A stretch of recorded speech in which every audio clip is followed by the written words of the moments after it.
Niektoré veci odtiaľ výjdu úplne na 100%, pretože sú veci, ktoré máte vo súde, ktorým sa nevyhnete, a sú veci, ktoré vo súde nemáte. Tým pádom si viete meniť tú budúcnosť a meníte si ju so svojím vlastným vedomím.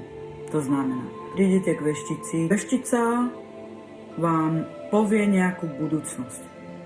Keď sa tá budúcnosť odohrá tak, ako to ona povie, to znamená, že aj vy ste do toho vložili svoju vlastnú energiu, toho chcenia, toho, že sa vám to páči, to, čo má nastať, že vlastne vy s ní súzniete, že vy jednoducho dávate že ten zámer, ktorý vy sami tam dávate už ten zámer. Ona vám povedala určitú informáciu a vy iba svojou radosťou, emóciama, tými myšlienkama, že o tom viete, tak vy už tam dávate tú energiu a to vlastne tak sa tak deje.